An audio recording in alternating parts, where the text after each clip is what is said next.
Pertama-tama marilah kita panjatkan puja dan puji syukur atas kehadirat Allah Subhanahu wa taala yang telah memberikan kesehatan kepada kita semua. Salawat serta salam tanpa pula kita kirimkan kepada baginda Nabiullah Muhammad SAW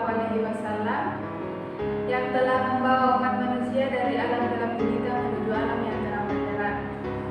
Yang terhormat dosen pengampu mata kuliah pelajaran Quran dan Hadis Bapak Rustam Effendi, SPDI, MPDI.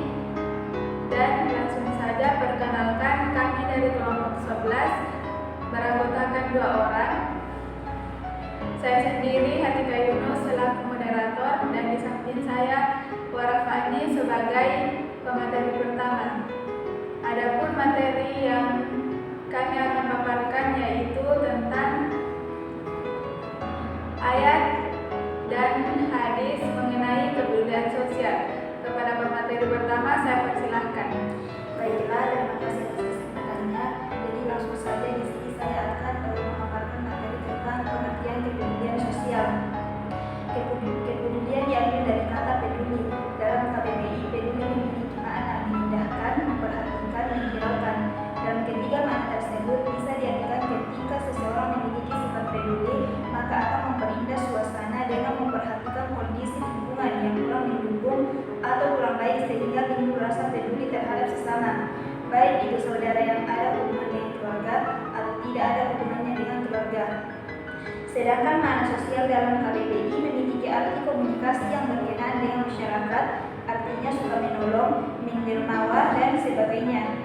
Dalam perilaku sosial, seseorang memiliki rasa untuk menolong antar sesama serta rasa dermawan terhadap kepentingan umum. Dalam arti lain, kata Latin soci yang berarti sekutu adalah asal istilah sosial. Ungkapan tersebut memiliki konotasi sosial yang kuat. Misalnya, jiwa sosial adalah aspek sifat manusia yang menunjukkan empati sosial orang lain.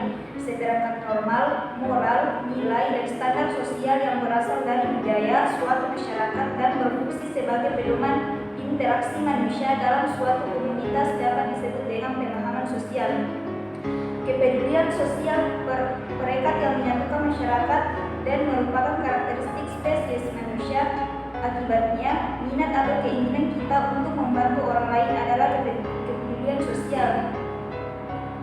Mungkin itu saja materi yang sempat saya paparkan. Selanjutnya saya alihkan kepada moderator. Selanjutnya saya akan memaparkan materi mengenai ayat-ayat tentang kepedulian sosial.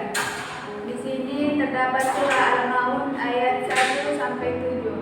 Langsung saja, yaitu tahukah kamu orang yang mendustakan agama, itulah orang yang menghardik anak yatim dan tidak menganjurkan memberi makan orang miskin, maka kecelakaanlah bagi orang-orang yang sholat, yaitu orang-orang yang lalai dari sholatnya, orang-orang yang berbuat ria dan enggan menolong dengan barang berguna. Dari terjemahan di atas dapat disimpulkan bahwa surah Al-Maun menjelaskan tentang sifat manusia yang dipandang oleh Allah sebagai pendusta agama, yaitu 1. Orang yang menghardik anak yatim, 2. Enggan memberi bantuan kepada orang lain yang sangat membutuhkan bantuannya, yang ketiga, orang yang enggan memberi makan kepada fakir miskin, yang keempat, orang yang lalai dalam sholat dan ria. Pertama, menghardik anak yatim. Pengertian menghardik anak yatim ada 2 kategori, yaitu menghardik secara verbal dan menghardik secara non-verbal. Selanjutnya, surah Al-Kautsar ayat 1 sampai 3 yang artinya, sesungguhnya kami telah memberikan kepadamu nikmat yang banyak, maka dirikanlah sholat karena Tuhanmu dan berkorbanlah. Sesungguhnya orang-orang yang membenci kamu ialah orang yang terputus. Dari uraian terjemahan di atas dapat disimpulkan bahwa isi kandungan surah Al-Kautsar menjelaskan bahwa Allah menganugerahkan nikmat yang berlimpah kepada Nabi Muhammad, sehingga Allah memerintahkan untuk bersyukur dengan mendirikan sholat dan berkurban penuh keikhlasan. Yang terakhir surah Al-Balad ayat 10 sampai 18 yang artinya, dan kami telah menunjukkan kepadanya 2 jalan, maka tidakkah sebaiknya dengan hartanya itu ia menempuh jalan yang mendaki lagi sukar.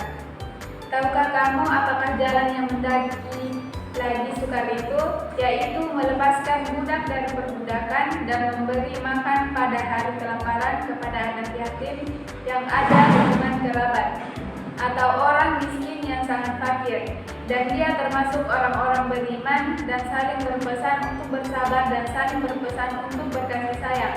Mereka orang-orang yang beriman dan saling berpesan itu adalah golongan kanan. Ayat-ayat ini menjelaskan bahwa ada dua jalan yang bisa kita pakai dalam memanfaatkan harta.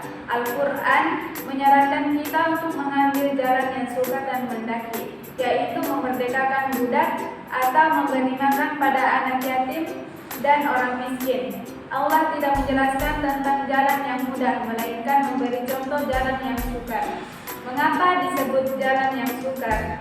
Karena kebanyakan manusia enggan atau merasa berat atau merasa sukar melakukannya. Jika kita mampu mengalahkan rasa berat dan rasa sukar pada diri kita dalam beramal, maka Allah menjanjikan kita termasuk golongan yang kanan atau ahli surga.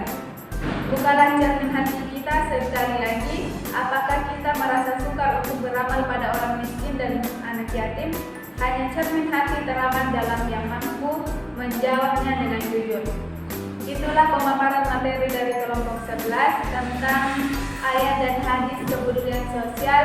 Saya akhiri dengan kata Assalamualaikum warahmatullahi wabarakatuh.